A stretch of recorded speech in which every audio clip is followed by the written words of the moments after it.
You signed homework already, right? Yes, I have actually. That's the first thing I was going to tell you guys about.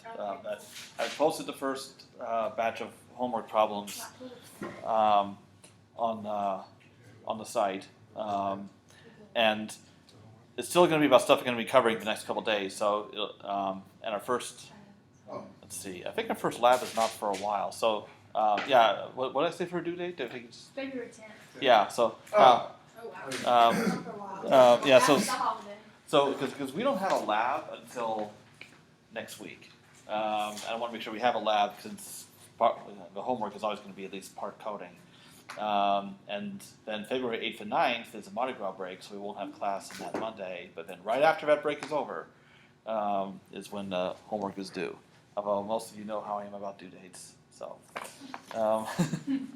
but of course there'll be more homeworks piling up as we go. Okay. So last time I started with initial value problems. Okay. We're going to continue with that today and Wednesday.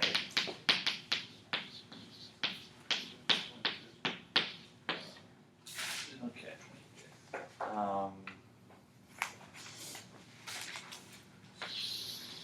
So,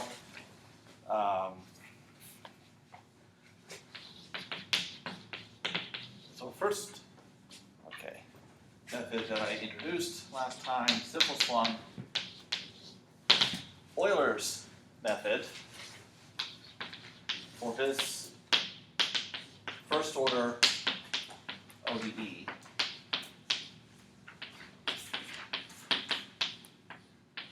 Okay, is this yn plus 1 is equal to yn plus hf of tn yn. Okay, so this is the actual method right here. And at our first lab, there's code now on the site for implementing Euler's method. So at our first lab next week, we'll take a look at these kind of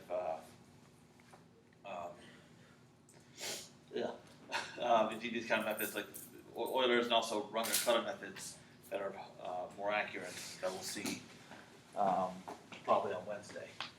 Okay, so so this is an example, a simple example of a one-step method that only uses information at time n to get to solution at time n plus 1, as opposed to reaching further back, which we'll see later. Those are multi-step methods. So our goal today is to show that this method converges. And what I mean by converges is, now, first my informal definition of convergence is that the numerical solution that you compute using this method converges to the exact analytical solution of this differential equation as h goes to 0. So now to state this precisely, that the limit as h goes to 0 of the maximum error. So, because this is the exact solution, so when I say y of some time, I'm referring to the exact solution, as opposed to y with a subscript.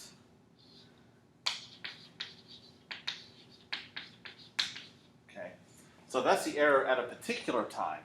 But we want to take the maximum error over all relevant times.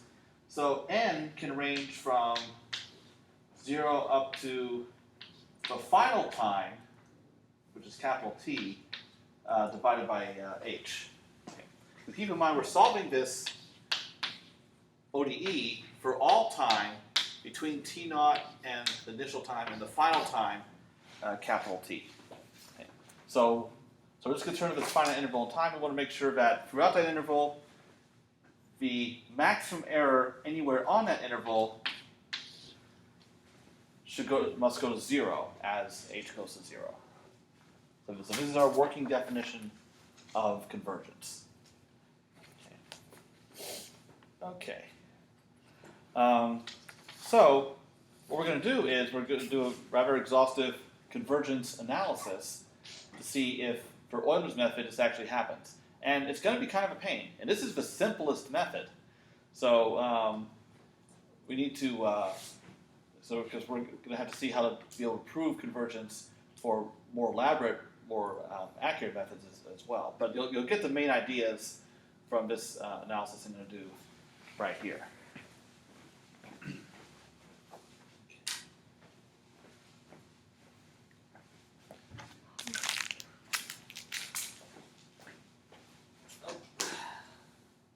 And the chalk gets bisected again.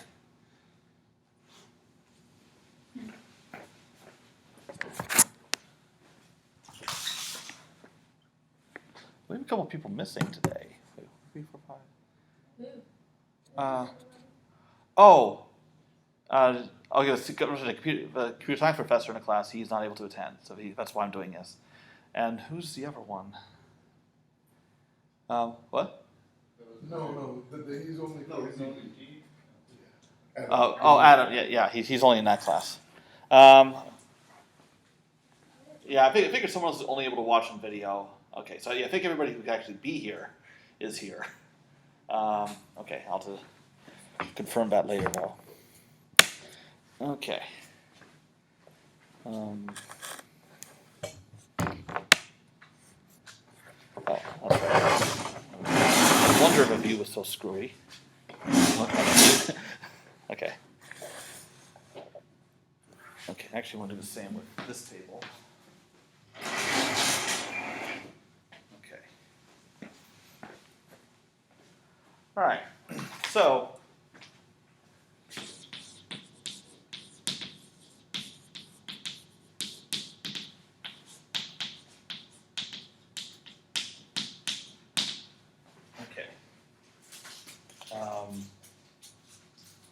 now, there's one very important concept now.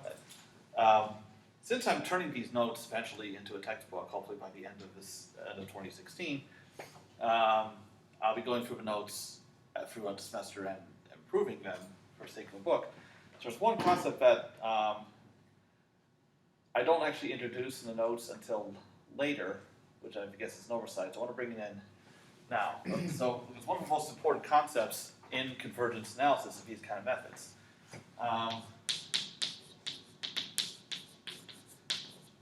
The local truncation error.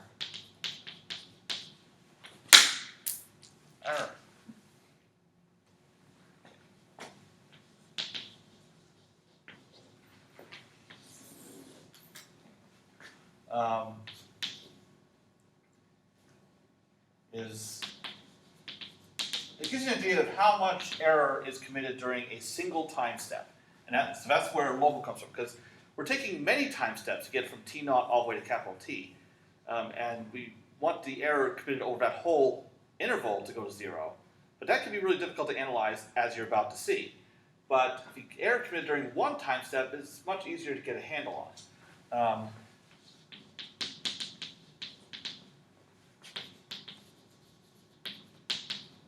So it's either any time stepping method, one step, multi-step, explicit, implicit, all of those.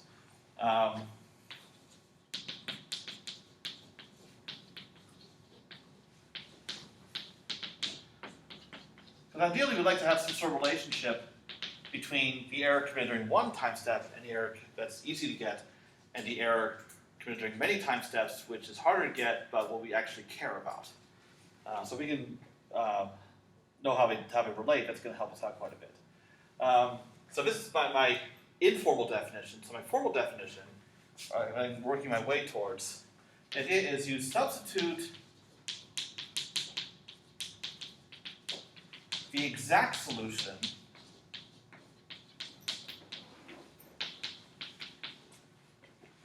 into the numerical method. Because the idea is a numerical method is supposed to approximate your ODE. But it's only an approximation. So when you plug the exact solution in there, there's going to be a little bit of error. So for Euler's method, the local truncation error, which I will call tau sub n of h. So n refers to which time step we're taking. H is our time step size as usual. The way we define it is I'm going to take Euler's method as I wrote it earlier, and I'm going to rearrange it so it looks something more like the actual differential equation. So I want to have basically a representation of dy dt. Okay.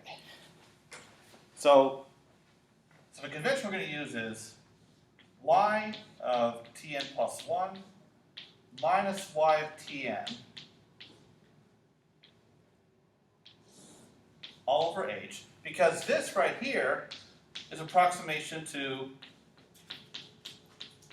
y prime at time tn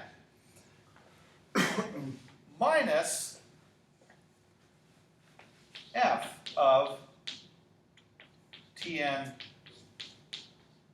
y of tn. Okay. So all I did was I took Euler's method as written before, moved everything over to one side, so therefore the other side is equal to 0, and then I divide by h. So that's what we do with any method, like the ones we're going to see later, how you do local truncation error. Isolate everything on one side, divide by h, and you're plugging in the exact solution, so like y of tn in place of yn, and y of tn plus 1 in place of yn plus 1. Okay. Now, so the thing is, we need to be able to simplify this somehow, but the way you do that is using Taylor series expansion. So I'll go ahead and do that.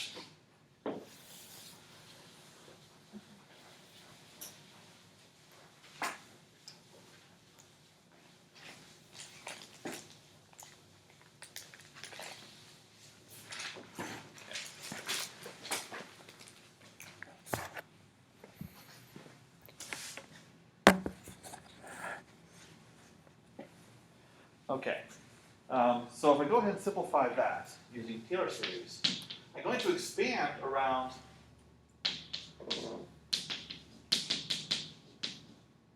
Taylor, and our center is time tn. Okay, so y tn plus 1 is y tn plus hf of tn y tn plus 1/2 h squared y double prime at some unknown point I'll call c sub n, and then I still have everything else the same.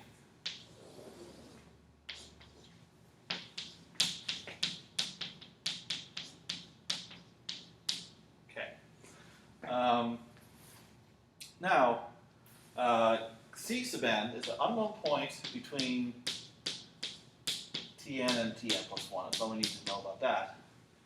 Okay, so once I simplify this as much as I can, what's going to be left? Actually, a lot's going to simplify. Well, f of tn, y tn would get canceled out, right? Yes.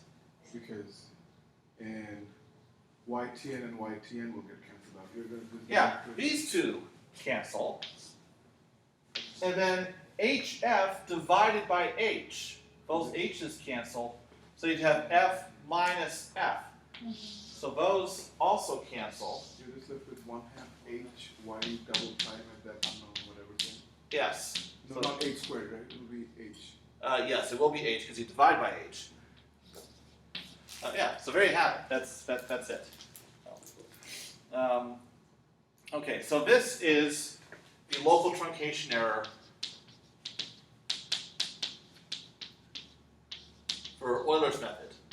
Notice it only has h as opposed to a higher power of h, so we say it is first order accurate. So that means that as h goes to 0, the error committed during a single time step goes to 0 linearly with h. So if you cut h by a factor of 10, the error decreases by a factor of 10.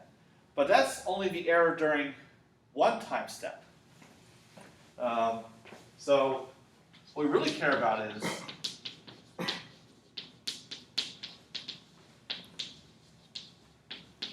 error over the entire interval from t0 to capital T. That's what we need to find out. Okay.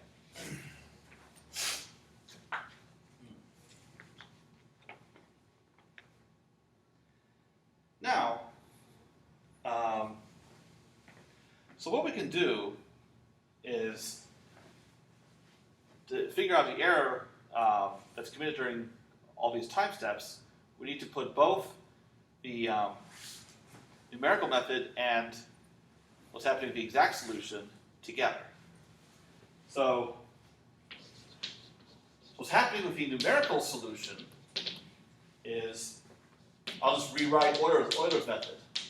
Yn plus 1 equals yn plus hf of tn yn. Okay, and then what's happening with the exact solution is y of tn plus 1 is y of tn plus hf of tn y of tn. Okay, and then what goes here, so I'm doing this for Euler's method, but what I'll write here will set the stage for how we analyze more general methods. It's always going to be h times the local truncation error. So I could have worked out what goes here just based on Taylor expansion. I would just have this again. But I wanted to introduce the concept of local truncation error, say this is what goes here, h times local truncation error, so that when we talk about more elaborate methods, you can see that the analysis is always going to work exactly like this. Okay. So at this point, I'm not really dealing so much with Euler's method anymore. It's whatever one-step method I have. Okay. That's how mathematicians are. They always love to generalize. They just can't help themselves. Okay. Now, I'm going to introduce some notation here to describe what's happening with error. So, the error committed during a single time step, I'm going to, the n step is going to be E sub n. It'll be the exact minus the numerical solution. Okay. All right. Because now what I'm going to do is I'm going to subtract the first equation from the second. So this minus this is going to give me En plus 1. Then this minus this will give me En. And then I have, these are not exactly the same, because here I have Yn, here I have Y of Tn, so I have to be careful about that. So for now I have to write both of them.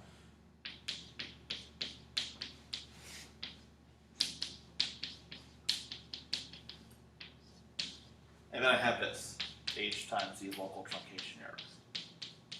Okay. Now, so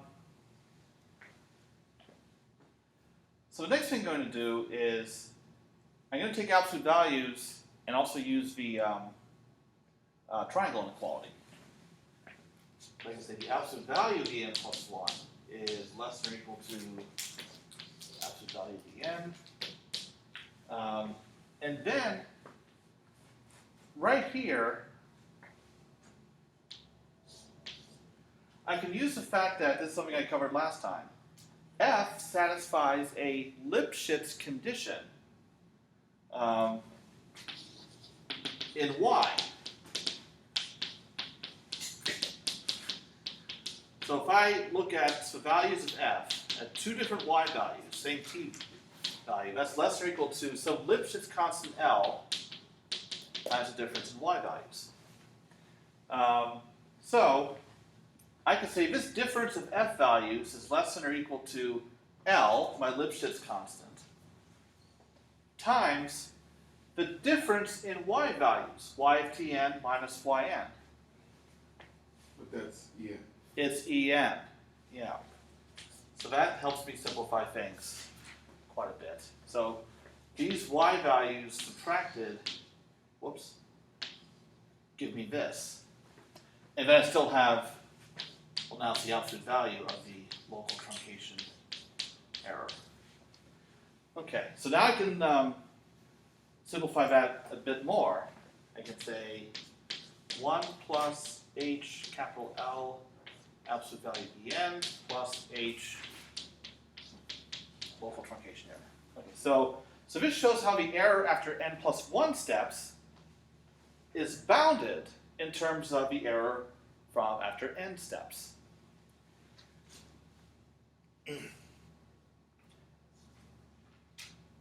Because keep in mind, each of these e's, en plus 1, that's error that's accumulated over all these steps. Local truncation error is like when you have a fresh start. You have no error at first, but then certain errors committed during that one step.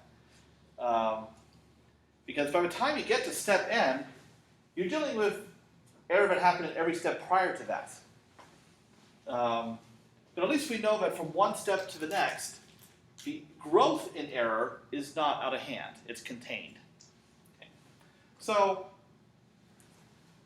from this relationship, we need to see what's the growth in error from the very beginning.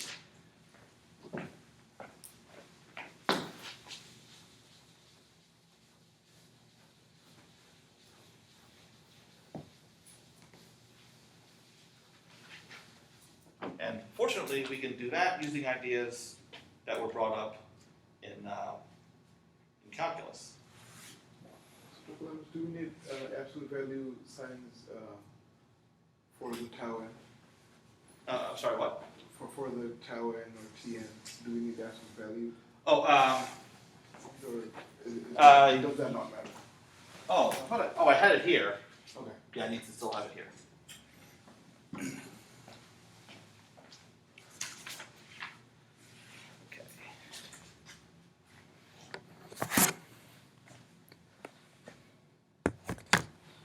Okay.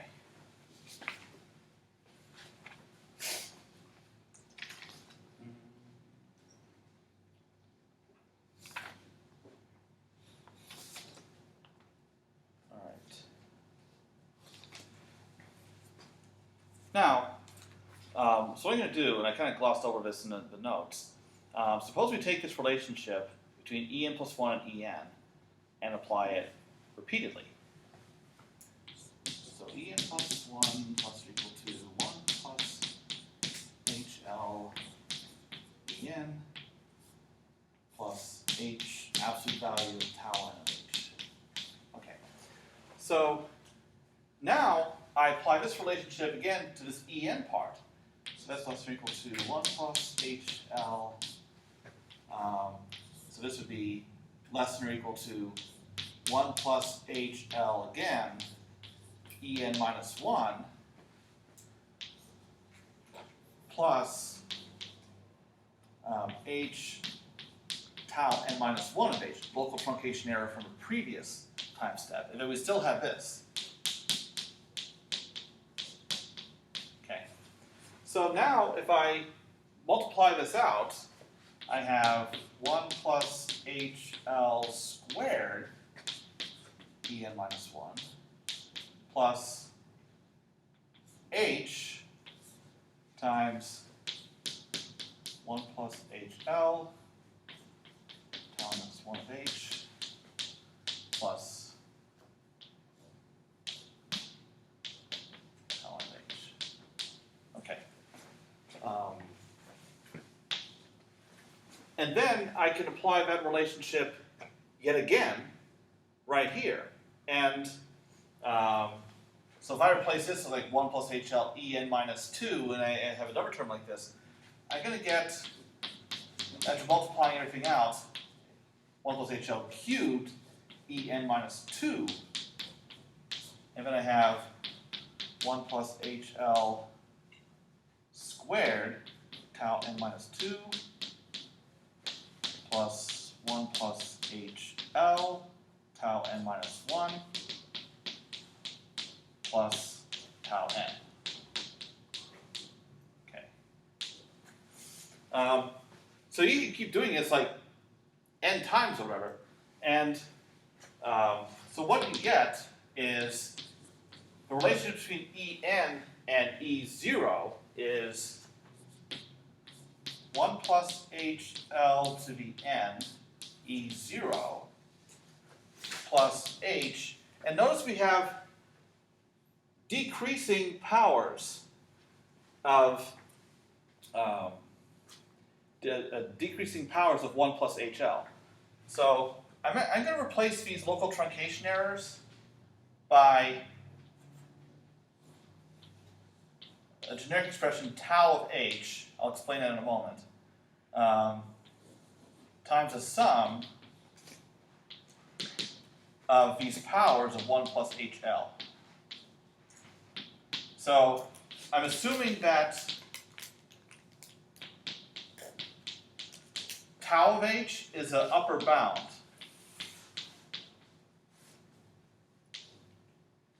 Okay, so here I don't need any absolute value.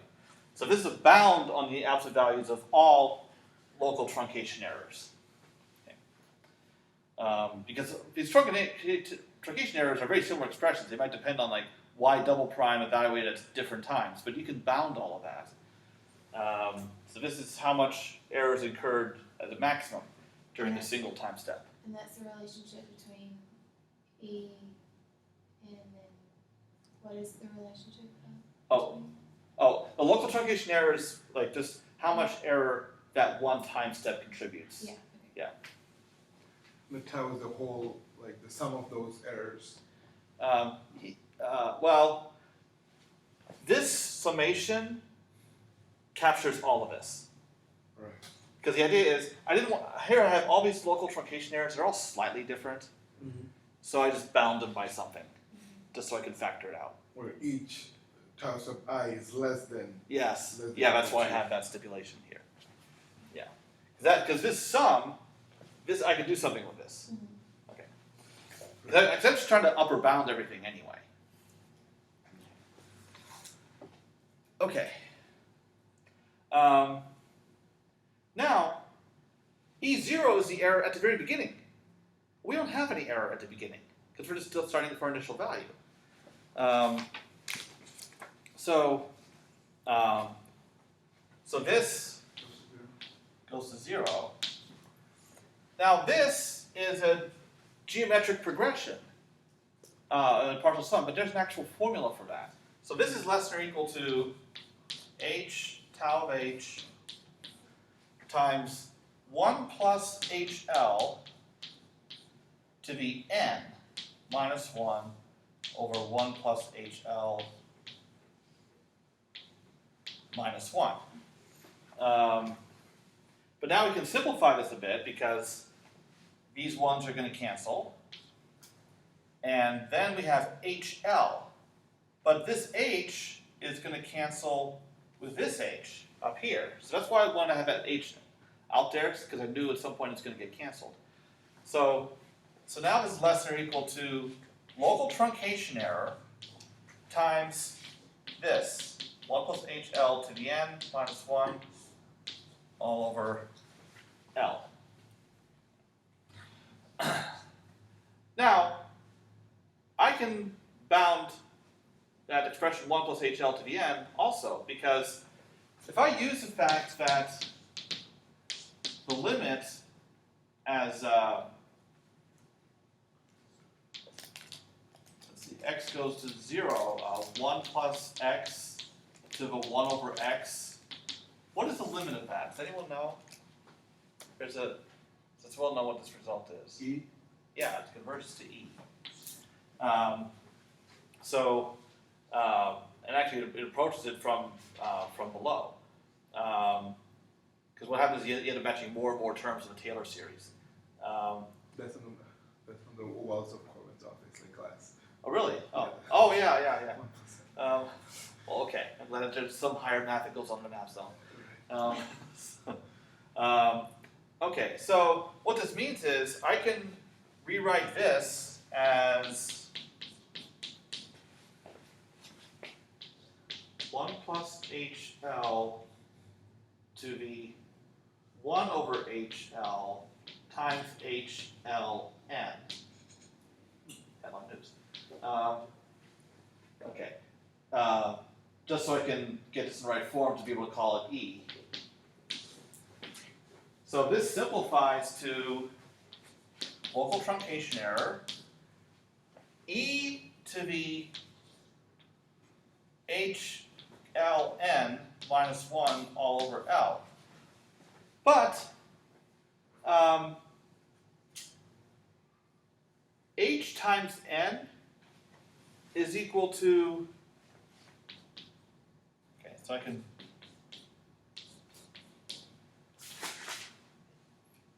because this is a number of time steps, this is a time step size.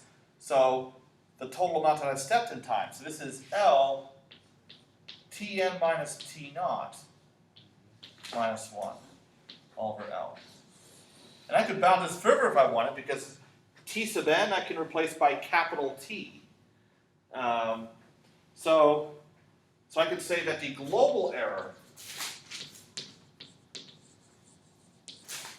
is less than or equal to the local truncation error times e to the capital L, capital T minus T naught minus 1 all over L. So notice the number of time steps, n, is gone.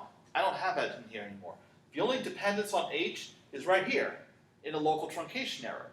But what is the local truncation error for Euler's method? It's h times the second derivative over 2. So this goes to 0 as h goes to 0. So that means Euler's method converges.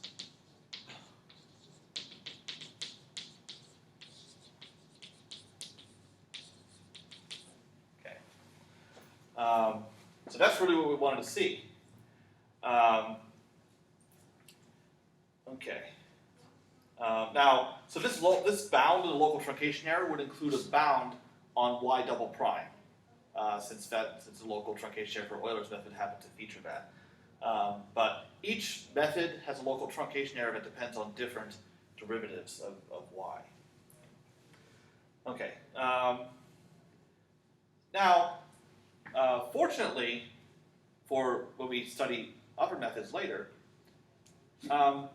we never have to go through this again, because most of this analysis had nothing to do with the specifics of Euler's method. We just had this generic local truncation error. So if we had a different method, with a one-step method of a different local truncation error, the rest of this analysis would be exactly the same. So now I can make this one sweeping statement that will make things much easier for us in the future when we look at better, higher order methods.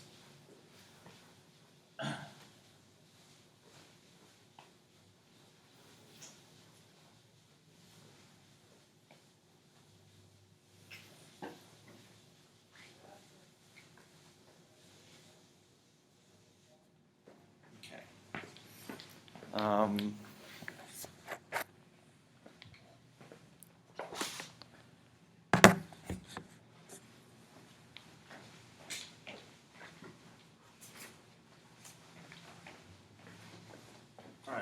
so what we can conclude from this, all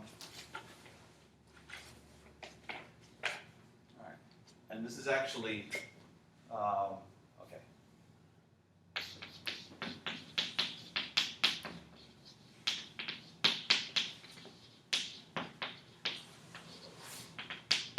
Now we'll just do more commentary on this later when we get into the theory of these, convergence theory of these methods, but what we can say for now is time-stepping method is,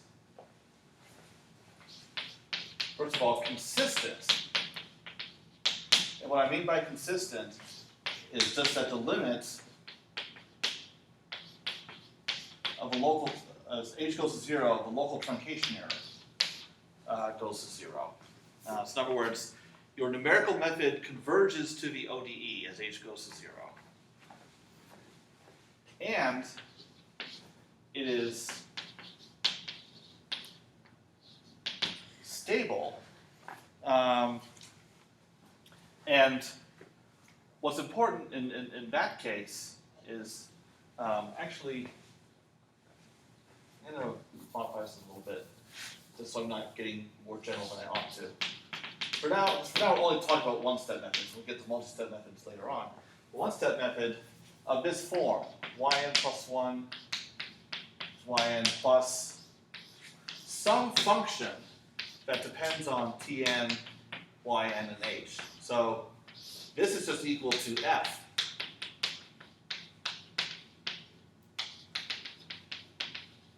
For Euler's method. But for other one-step methods we'll see later, phi will be much more complicated.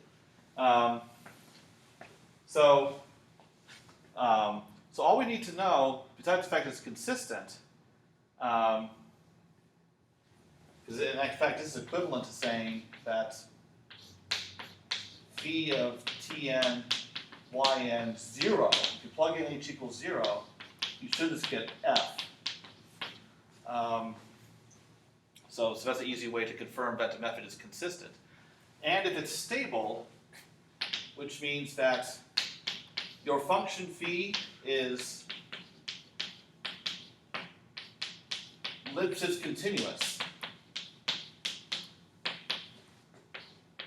in y, in the y variable.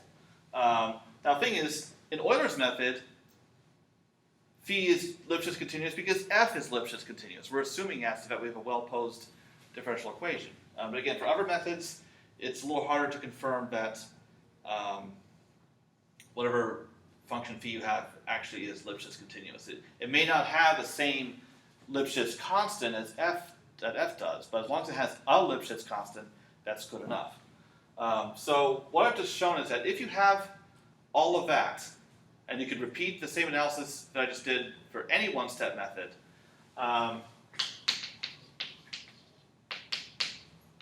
then it converges. Okay. So all we have to do now is, for other methods, is check. Are they consistent, which is usually easy to check.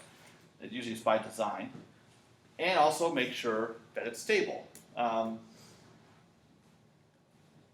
So once we lock down those two things, which for Euler's method we can check quite easily, but it's not so hard for other methods too, then that's it. We can say, okay, it converges. So we can see what happens, so we can decide everything based on what happens during a single time step rather than doing this mess over here. So no more of that. So any questions about this convergence analysis?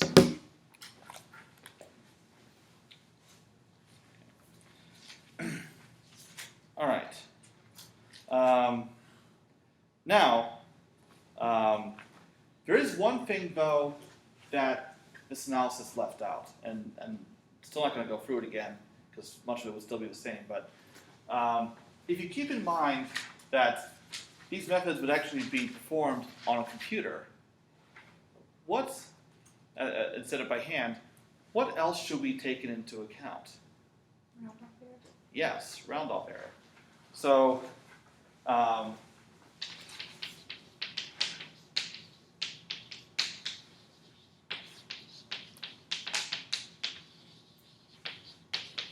So what happens in that case is you change what you wrote down for Euler's method, because in exact derivative you just have this and that's it. But really what you do is have some round off error here, which I'll call delta n plus 1. And also, actually I'm going to put tildes here to indicate that these are the computed values. And in fact, even your initial condition is erroneous. This is the initial value you're given at time t0, but what you represent in your floating point system is going to have some representation error in it, so I'll call that delta naught. So even there, you have little something. And we can say that each of these deltas is on the order of magnitude of u, which I introduced at the beginning of last semester. That is the machine precision, or unit round off. So in most systems, like a double IEEE double precision floating point, u is like on the order of a 10 to the minus 16. So at least each individual error is nice and small, but yeah, it can really jump on you. And this introduces some unfortunate complications, because while we have an h in this term here that helps the error get contained, we don't have it here. So if you go ahead and repeat the whole analysis I just did, a lot of the manipulations would be the same. But what you end up getting is your new error would actually be, so you have 1 over L times, you still have a local truncation error, tau of h, you're bound on it. But you're going to have delta over h, where all of your individual floating point errors in each step are bounded by delta. And then you have the same exponential factor as before. And then you have another term as exponential. Okay. So what happens as h goes to 0 to the error?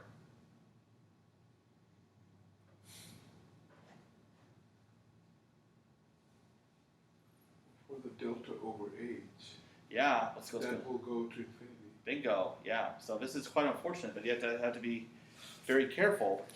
So then we have to have that go to 0 faster than h. Well, yes. So what happens is, if you look at, okay, so this term doesn't present any trouble, so you can ignore this. And also, this doesn't depend on h. You have to focus on this part that depends on h, because h is the only thing that you're free to choose. So you must minimize. If you can estimate what the local truncation error is going to be, tau of h plus delta over h, as a function of h. So if you have some idea of what this is, you can do like take a derivative with respect to h and set it to 0 and see where there's a maximum. It's kind of like what we saw with numerical differentiation methods last semester. You had a homework problem or two on this, where you could, we had the truncation error and the round-off error, and you had an expression like this. So you would take a derivative of that and set it equals 0, see what's the optimal h to reduce the overall error. So that's something to be careful about. So you can still get nice accuracy, but don't choose, if you choose that h too tiny, then you're in trouble. Okay.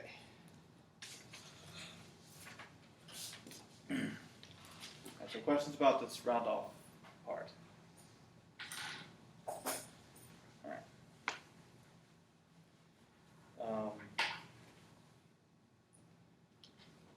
Okay.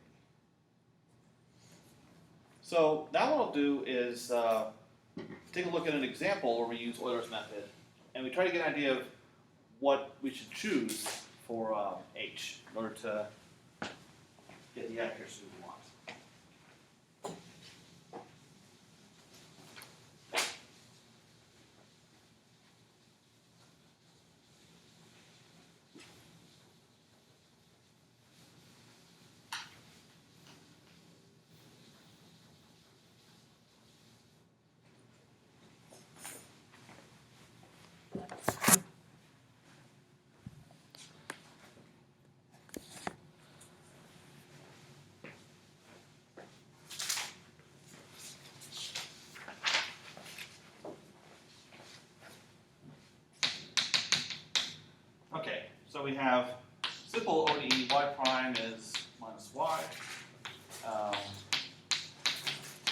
0 to 10. As our initial value. Okay. So actually,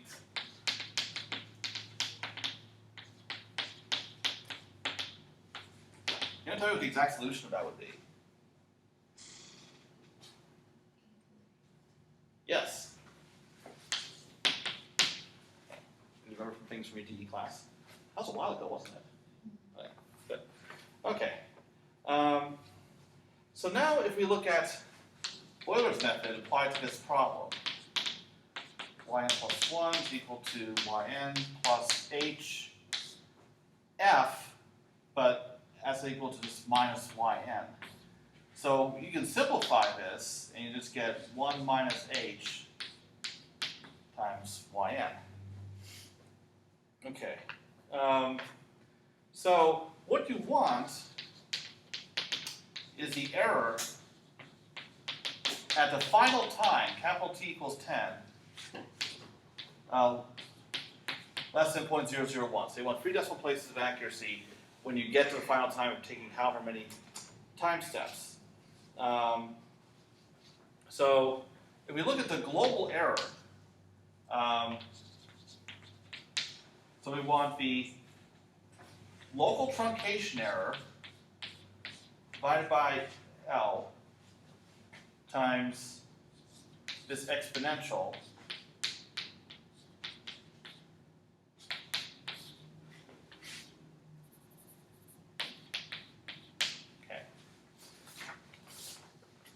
Now, what is the local truncation error, though, for Euler's method? So, tau of h is h capital M over 2 for Euler's method, where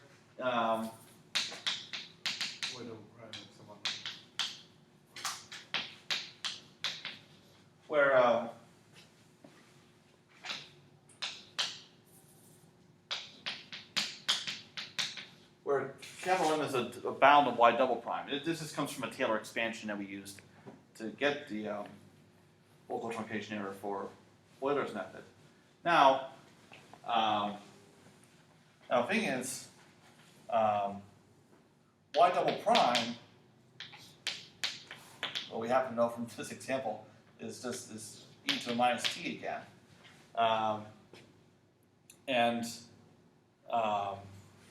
T is between 0 and 10. So what will work for capital M?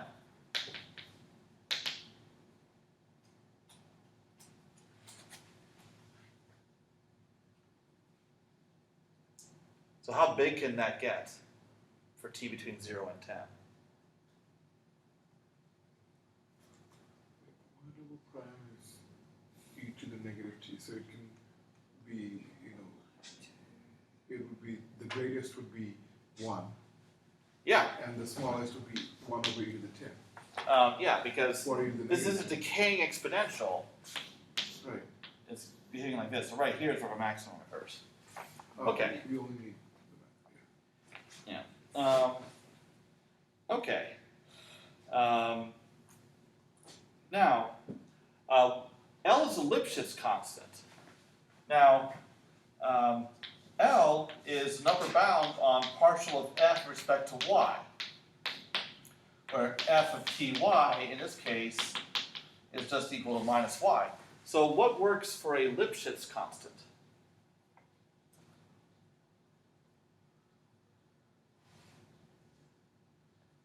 So it's negative y is what? L would be greater than negative y? Well, don't forget the absolute value. So, Right. so L equals 1 works as a Lipschitz constant. So now we can plug in our values of L and M into here. So what we want is, okay, so h over 2L, so h over 2, and the width of our time interval is 10. So we have e to the 10 minus 1. Now that's going to be a pretty big number, actually. So that turns out to be roughly 1,101 h less than 0.001. So that means that h needs to be less than 9 times 10 to the minus 8.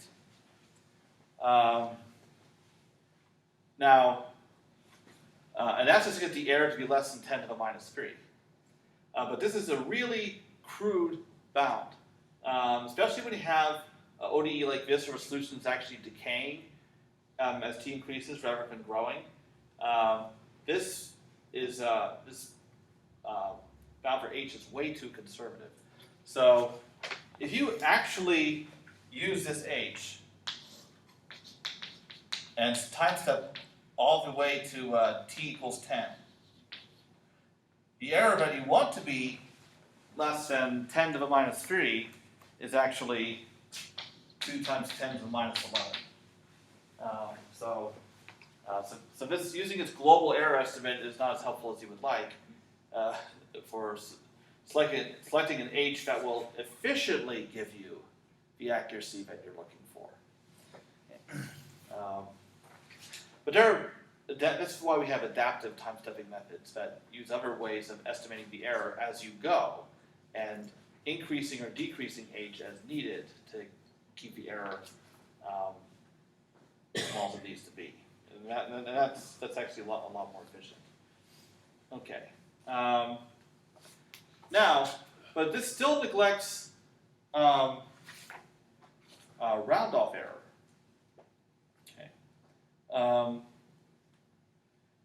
Okay. Now,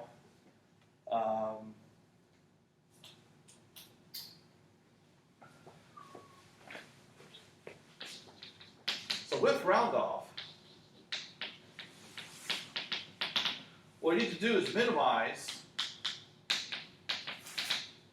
tau of h plus delta over h.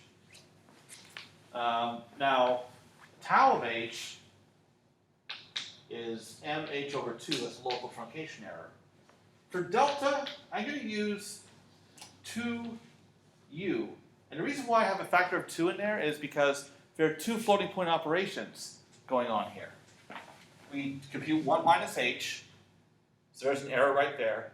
And then we multiply that by yn, so that's another error. So because we have 2 floating point operations, we get 2 errors over h. Now m is equal to 1, so we can fill in it. So this is what needs to be minimized. So I'm going to call this e of h, just so we can have label it as a function. So now we can, to minimize this, we can say e prime of h is 1/2 minus 2u over h squared, and we can set that equal to 0. And if we do, just by cross multiplying, we can get that h is equal to square root of, actually it's just going to be 2 square root of u, would minimize that. Okay. Now, u is roughly 1.1 times 10 to the minus 16 for a usual floating point arithmetic system. So this suggests a very tiny value for h also. So roughly 1.5 times 10 to the minus 8, slightly smaller than the value that we came up with earlier. So if you go ahead and use that, your error is still going to be nice and tiny. If I actually tried it, it's like on the order of 10 to the minus 12. But again, this is based on a very crude error analysis that accounts for round-off error. So chances are going to give you a much smaller h than what you actually need. If you move, I may be wrong here. If it's 1/2 minus 2u over h squared equals 0, if you move 2u over h squared to the other side, Yeah. the 2's cancel, right? No. because you have one Oh, on top they of one bottom. multiply. Yeah. But- Yeah, because you have Right. 1/2 four- equals okay, 2 yes, u over h yes. squared. So Yes, h I was, squared. yes, it goes 4u. Yeah. Right. I was like, okay. Yeah. Okay, blacked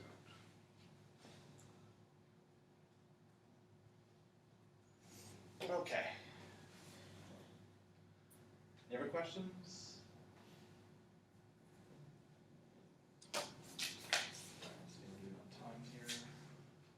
3 o'clock. Okay. Dang, 15 minutes. Okay. Except next section is going to be a real pain.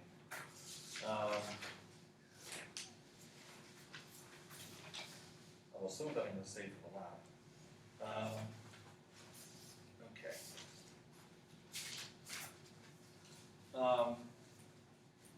Actually, I'm going to take just a piece of the next section and get that covered so we won't deal with it on Wednesday.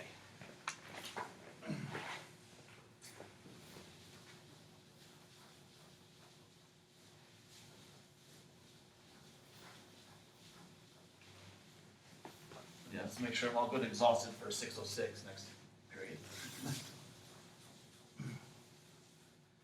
Okay.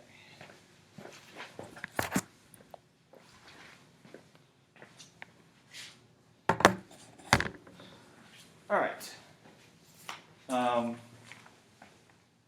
Start.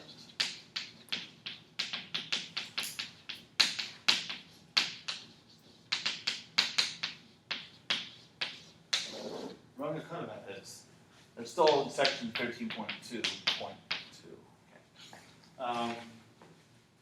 So the goal behind Runge-Kutta methods is you still want one-step methods,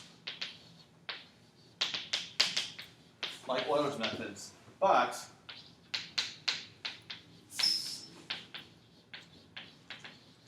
you want higher order accuracy.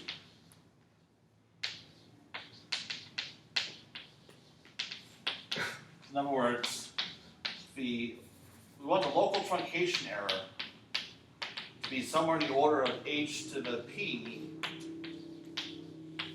where p is greater than 1. Okay. All right.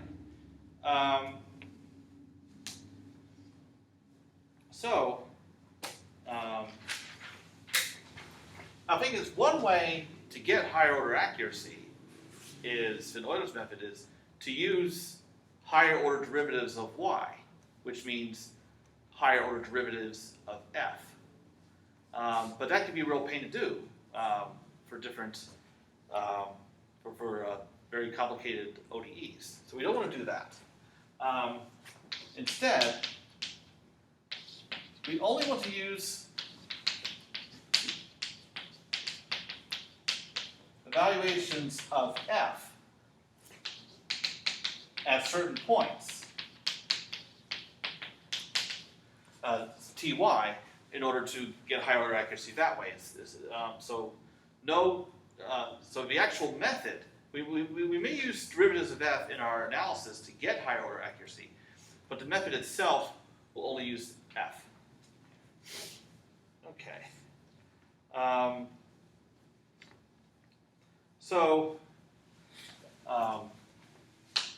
What this requires is a Taylor expansion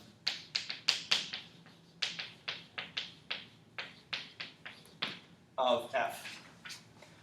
And this is where it gets super ugly, because we see Taylor expansions all the time in this class, or last semester. But those were functions of one variable. F is a function of two variables, t and y. So you have to expand along both directions. And that makes things quickly get very messy. So what I'm going to do is describe how to do this multivariable Taylor expansion.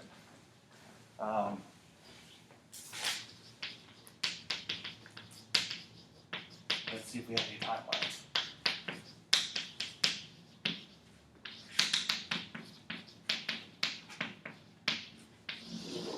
Okay.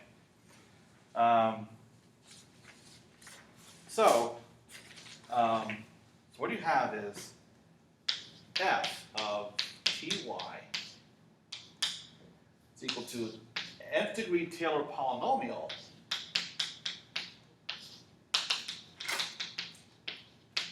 of a specified degree plus a remainder, just like in one-dimensional Taylor's theorem. So what does this Taylor polynomial look like? So it starts off similar to what you're accustomed to from Taylor expansions. So evaluate f at the center, okay? Now, what's the next term normally in a Taylor expansion? Y minus Y naught, h, well, Y minus Y naught times n prime of. Yeah, so you difference in arguments times the derivative. But here we have two variables, so that means you're going to have two of these terms. Partial derivatives times change in argument. So you're going to have partial of f with respect to t evaluated at the center times change in t only plus partial of f with respect to y at the center times change in y only. Okay. And then this continues. Look at second derivatives. So you're going to have 1/2, just like you normally have for a second derivative term. And then you have all possibilities, second partial with respect to t. So ftT, t naught y naught times a difference in t squared plus 2 times the mixed partial derivatives. And you're using the fact that when you have continuity, that mixed second partial derivatives are equal. Evaluate the center times change in t, change in y, plus second partial with respect to y at the center times change in y squared. So you can see what's going to happen is as we go to higher and higher order, is the complexity is going to mushroom on you. So you keep going all the way up to degree n. So you have 1 over n factorial. And to describe all of these terms, I'm going to use a sum.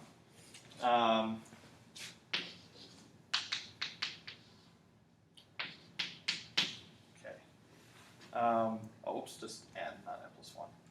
Okay, so then you have binomial coefficients, because what do you have for coefficients here? 1, 2, 1. It's Pascal's triangle.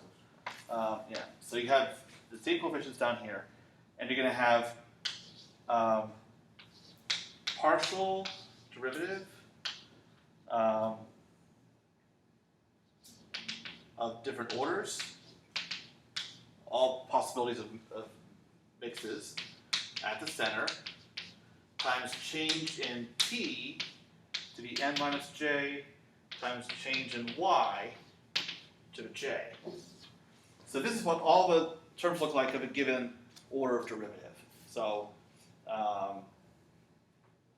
so the number of terms just explodes on you. You can imagine what it's like as a function of 3 or more variables, but fortunately we don't deal with that. So that is the nth degree Taylor polynomial. And, okay, be a good stopping point. The remainder, just like in single variable, looks much like the next term in a Taylor expansion.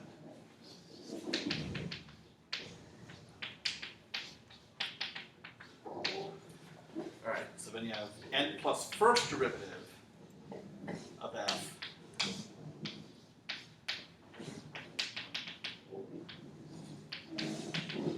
But this is evaluated at an unknown point in both t and y.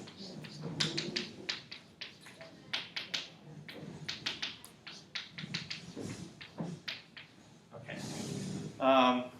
So the idea is, so what we're going to do to design Runge-Kutta methods, Runge's name came up last semester, Runge's example for polynomial interpolation, it's the same guy. and